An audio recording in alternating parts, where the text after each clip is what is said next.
Waouh. L'Europe, un géant au pied d'argile. C'est triste de le dire, mais pourtant, tout nous amène à croire que c'est, à penser que c'est la triste réalité. Que l'Europe, c'était un géant au pied d'argile. Je le dis pourquoi? Parce que quand on voit la tenue des choses en ce moment ici, moi personnellement, je suis en Angleterre, et particulièrement à Birmingham. Je peux vous dire que c'est la vie en ce moment ici, c'est pas ça. C'est pas ça, c'est plus évident du tout en fait, en tout cas. Déjà depuis un bon nombre d'années déjà, on a commencé à le remarquer, on a commencé à le ressentir surtout, voilà, avec des petites choses que le gouvernement enlevait, qui avait comme facilité pour la population, qu'ils ont commencé à diminuer, à enlever. Ça a commencé à nous tiquer. Et on se rend compte jour après jour que l'Europe c'était du gros bluff, c'était un gros bluff et c'est un géant au pied d'argile. Pourquoi je le dis? Restez jusqu'à la fin de cette vidéo, tu comprendras pourquoi je suis en train de dire que l'Europe c'était un gros bluff.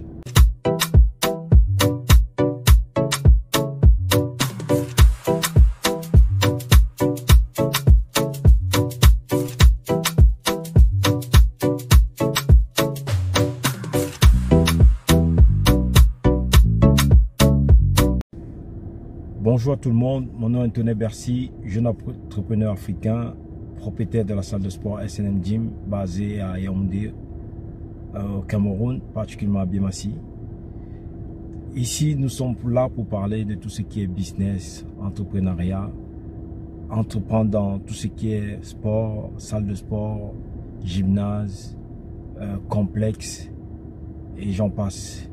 Sans compter la petite histoire aussi qui peut booster le moral.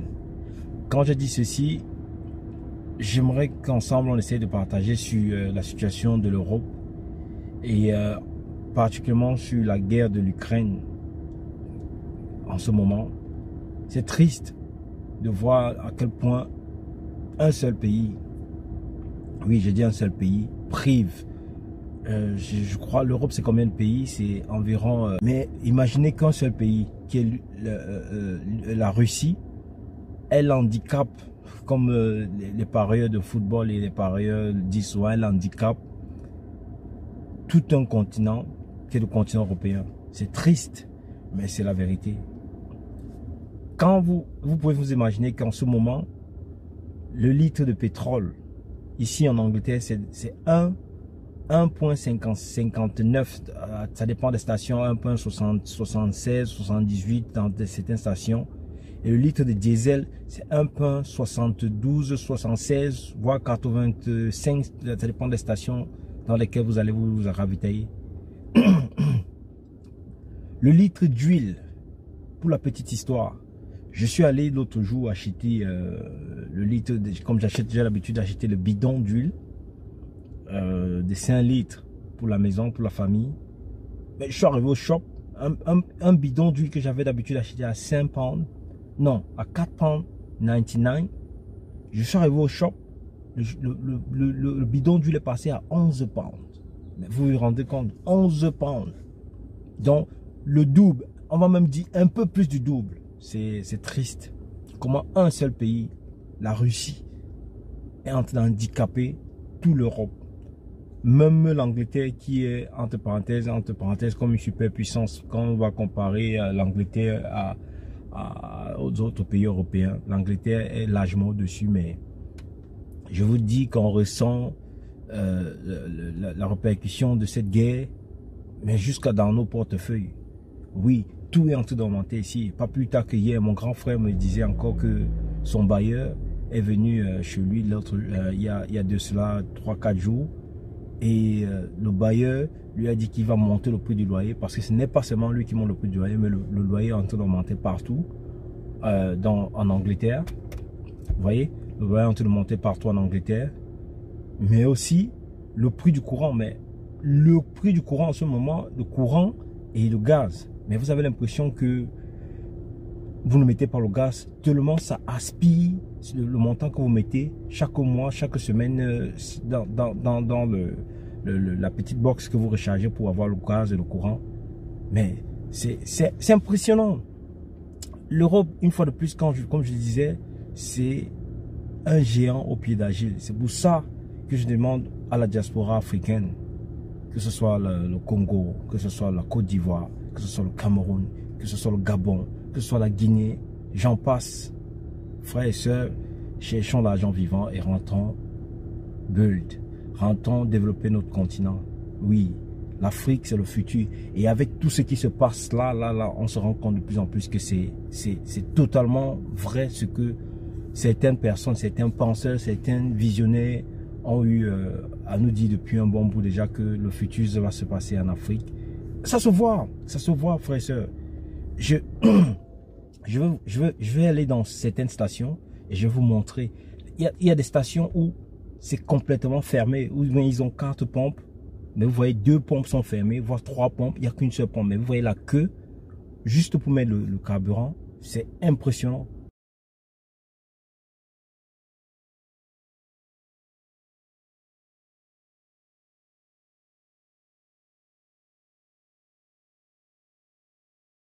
C'est impressionnant. Mais vous voyez, en fait, ce sont ces pays, ils gonflent, ils jouent les costauds, mais alors qu'au fond, ils n'ont rien.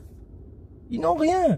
Vous vous rendez compte que juste parce que la Russie bloque de transférer de son pétrole, son gaz, mais attendez, combien de millions voire le milliard de personnes est handicapé par rapport à un seul pays? Mais c'est pour dire qu'ils nous ont bluffés, les gars. Oui, ils nous ont bluffés. Et il est important qu'on se serve de ça pour pouvoir aller en Afrique et moduler et façonner l'Afrique pour que jamais ce genre de truc nous arrive. Oui. Et dites-vous que si la Russie déjà elle seule est en train de bloquer et ça se ressent jusqu'à dans nos assiettes, si les Africains aussi lèvent la tête et font la même chose, le continent africain fait la même chose, elle bloque et elle relève elle relève la tête et elle bloque aussi l'Europe, notamment la France, et j'en passe tous ces pays qui sont des saprophytes au niveau du continent africain. Mais ces gens-ci, ils vont mourir à petit feu. Ils vont mourir. C'est triste, c'est une triste réalité, mais c'est vrai. C'est vrai. Il est important, chers frères et sœurs, que nous investissons de plus en plus, massivement même en Afrique, pour déjà travailler sur un retour. Parce que avec une personne qui a un peu l'œil averti, franchement, ces pays-ci, dans 5 ans, il ne fera pas bon vivre. Non, il fera pas. Ça se voit et ça se ressent. Il faudra pas, franchement, il faudra pas avoir mis tous ses œufs dans le même sac. Quand je dis dans le même panier, ici, dans ces pays-ci. Non, ça ne donne pas. Ça ne donne pas. C'est vraiment, triste de le dire, mais l'Europe, c'est un géant au pied d'argile. Oui, un géant au pied d'argile. Quand je dis ceci, j'aimerais même comprendre la définition du mot géant au pied d'argile. Pour qu'on comprenne un peu bien le sens de ce que je suis en train de vous la dire. Vous voyez que même dans la Bible, dans le livre de Daniel, on utilise cette expression comme étant, vous voyez, un colosse évoquant une puissance qui paraît invulnérable, édifiée sur une base fragile. Vous voyez, l'Europe paraît invulnérable, paraît costaud, mais c'est tellement fragile. Et ça se voit de jour en jour. On se rend compte de jour en jour qu'on est dans un pays, dans un continent qui nous a bluffés. Qui nous a bluffés et qui continue à nous bluffer.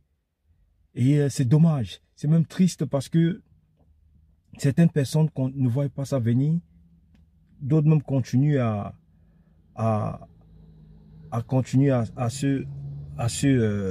c'est la police, hein. Ah oui, ça c'est la police qui passe là, la police en civil, parce que le quartier il devient un peu chelou, vous voyez, et donc du coup la police n'arrête pas de défiler parce que comme je disais tantôt, ce système est en train de s'effondrer, et donc du coup vous rencontrez de plus en plus des délinquants naître dans les quartiers. Quand je suis arrivé dans ce quartier, franchement, il était très calme, mais depuis un bon bout, les gens se sont, par manque de travail et,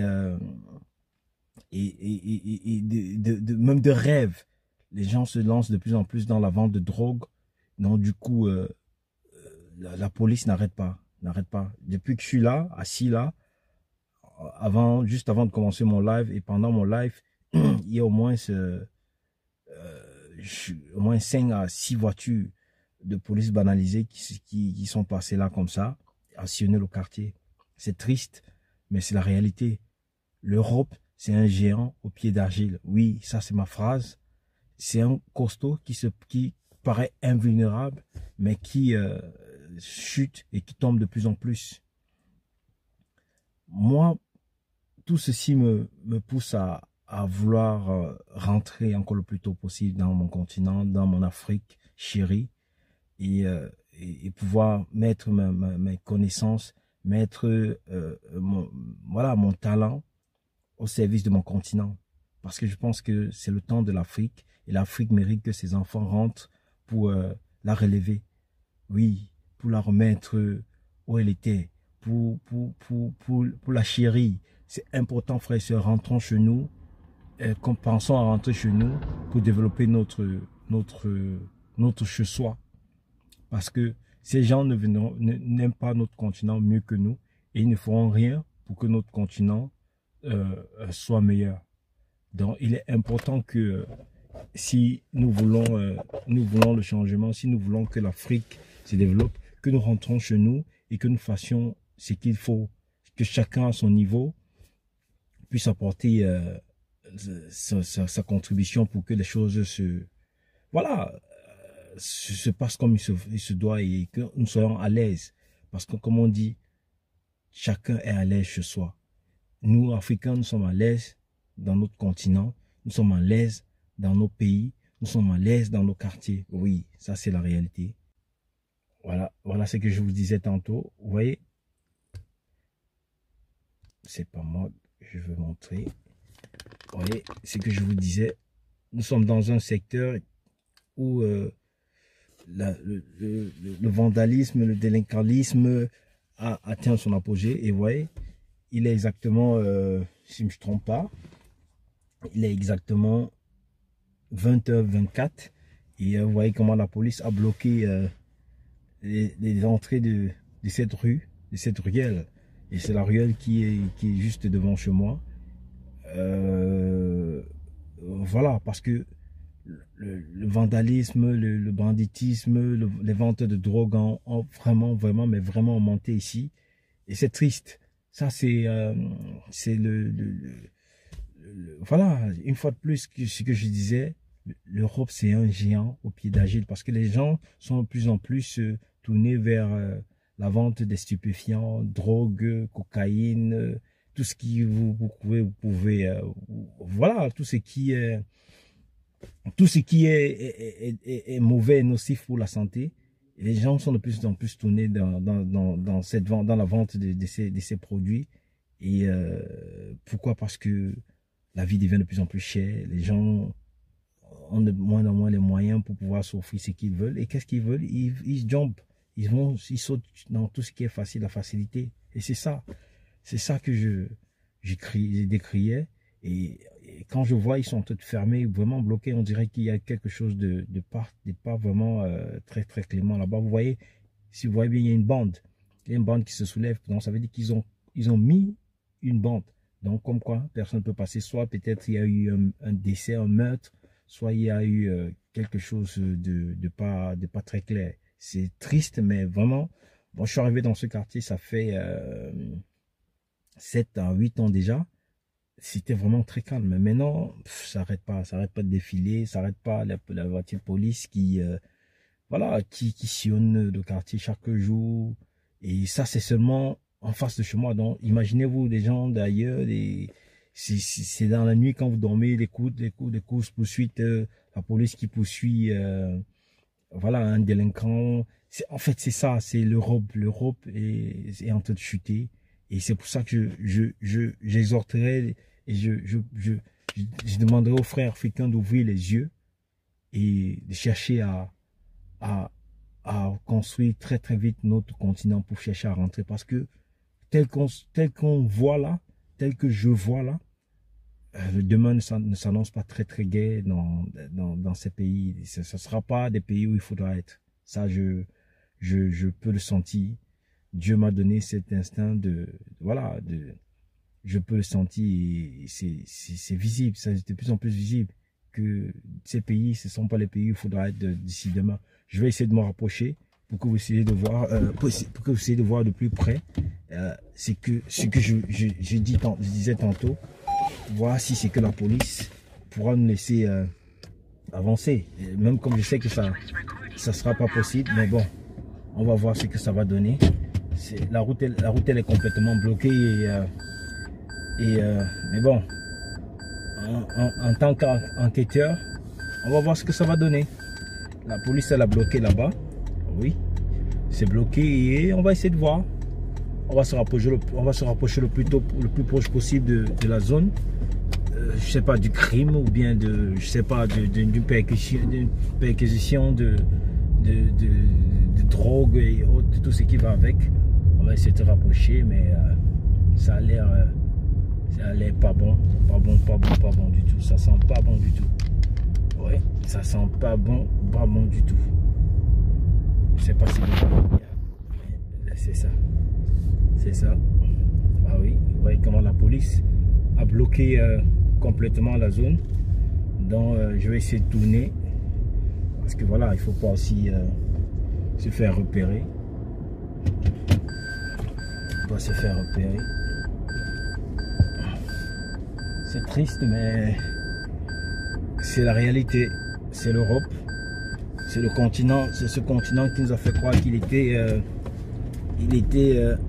voilà, solide, qu'il était, comment on dit, indétrônable, qu'il était impossible de se mettre à genoux. Mais on se rend compte que plus le temps passe, l'Europe est en train de tomber.